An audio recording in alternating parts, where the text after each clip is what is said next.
때는 제가 아직 학생 시절일 때였습니다. 어릴 때라 방탕한 생활을 좋아라 해서 저녁 늦게까지 술 먹고 돌아다니기를 좋아했는데요.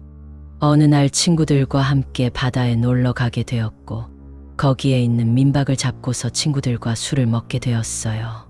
인원은 총 4명이었고 저와 저의 친구 그리고 친구의 여자친구와 여자친구의 친구 이렇게 넷이었죠. 사실 그때는 친구와 헌팅을 하려고 놀러 가는 게 목적이었는데 친구의 여자친구가 남자친구를 관리한다고 여친의 친구와 함께 오게 된 것이었죠. 무더운 여름이라 그런지 강촌이라는 시원한 곳에 있으면서도 더웠어요. 바닷가에 놀러 가기는 했지만 우리가 잡은 민박은 바닷가 근처에서 조금 떨어져 있는 산의 초입구 쪽이었습니다. 민박집에서 내려다보는 경치는 바다가 한눈에 들어와서 정말 멋진 곳이었습니다. 하지만 아무래도 민박이 산에 있다 보니 가는 길은 조금 어두웠습니다. 친구들과 기분 좋게 술을 마시기 시작했고 어느덧 모두들 취기가 조금씩 올라올 때였습니다. 기분도 좋고 바람도 서늘하고 뭔가 무서운 얘기를 하면 재미있을 것 같아서 저는 그 자리에서 친구들에게 우리 무서운 얘기할까? 라고 말했습니다. 근데 친구 한 놈이 겁나 말리더군요. 친구의 여친의 친구였는데 진짜 무섭다고 하지 말라면서 극구 말리더라고요. 그런데 그런 곳에서 누가 하지 말라고 말리면 더 하고 싶어지는 맘이 드는 건 당연한 거 아니겠어요? 우리는 그 친구의 입에 새우깡을 막 우겨 넣고서는 그녀의 입을 막으며 이야기를 막 시작하려는 찰나에 그 친구가 입에 있던 새우깡을 막 뱉어내더니 욕을 하면서 우리들에게 말했습니다. 야, 나 가위 졸라 눌렸단 말야. 그 소리를 들은 우리들은 역시 친구답게 말했습니다. 그냥 뒤지지 그랬냐? 그러면서 우리들은 자연스럽게 가위 눌린 이야기를 해달라고 졸랐고 결국 그녀는 마지못해 이야기를 하려고 하는 듯 했습니다. 지금 생각하면 정말 미친 짓이었습니다. 저는 공포영화도 혼자서 못 보는 쫄보였거든요. 아무튼 그녀는 이야기를 할까 말까 몇 번을 머뭇거리더니 결국 입을 열었습니다. 그녀는 진짜 자주 가위를 눌리는 편이었는데 몇 달 전만 해도 잠만 자면 무조건 가위에 눌린다고 하는 겁니다. 그런데 보통 가위에 눌리면 식은 땀이 나면서 몸이 잘 안 움직이는 그런 걸로 알고 있는데 그녀는 그것뿐만이 아니었습니다. 누군가가 그녀에게 속삭이는 귓속말이 들린다는 겁니다. 가령 이런 이야기들이죠.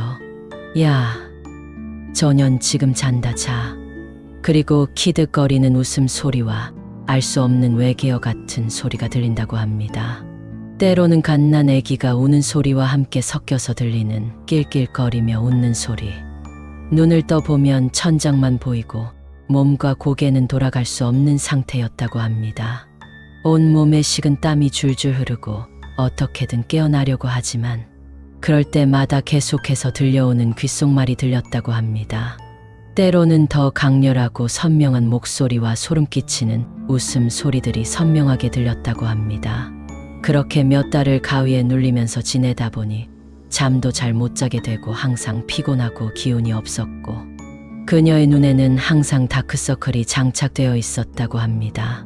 주변 사람들도 하나 둘 걱정하기 시작하고 무슨 일이 있는 거냐고 묻기 시작할 때쯤 그녀는 부모님께도 이 이야기를 하게 됩니다.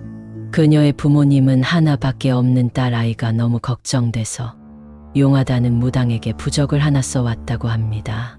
그녀의 집안은 기독교 집안인데도 불구하고 주변 사람들에게 딸 아이의 일로 고민을 털어놓다 보니 어쩌다가 용하다는 무당이 있다고 소개를 받고 반신반의하는 마음에 부적을 하나 써서 온 것이었다고 합니다.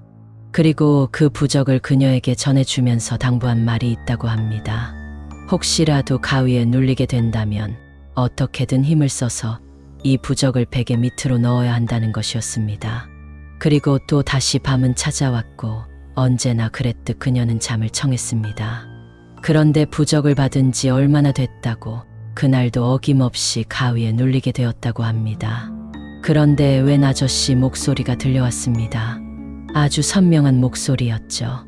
그 아저씨는 잘 자네, 잘 자 이렇게 속삭인 것이었습니다. 그녀는 너무 섬뜩하고 무서운 나머지 또 다시 공포에 사로잡히게 되었습니다. 그러다가 불현듯 부모님이 주신 부적이 뇌리를 스쳤습니다.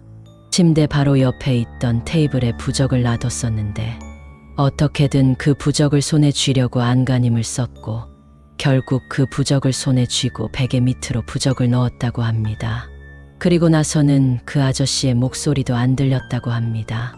그리고 조금의 시간이 지나서야 그녀는 진정하게 되었고 호흡을 가다듬고 다시 안심하고 잠을 청했고 잠을 자던 중 그녀는 뭔가 이상한 느낌을 받았다고 합니다. 왜 그런 거 아시나요? 누군가 바로 옆에 있으면 보지 않아도 느껴지는 그 느낌, 그 인기척이라는 거 말이죠. 그녀 바로 옆에 누워있는 것 같다고 느껴진다고 말하는 거였습니다.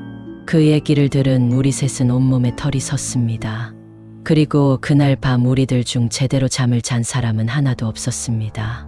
지금 당신이 혹시 침대에 누워있다면 누군가 당신의 옆에 있는 인기척이 느껴지지는 않으신가요? 이 이야기가 재미있었다면 좋아요와 구독을 눌러주세요. 다음 이야기도 오싹하고 소름 끼치는 무서운 이야기로 찾아올게요. 그럼 안녕.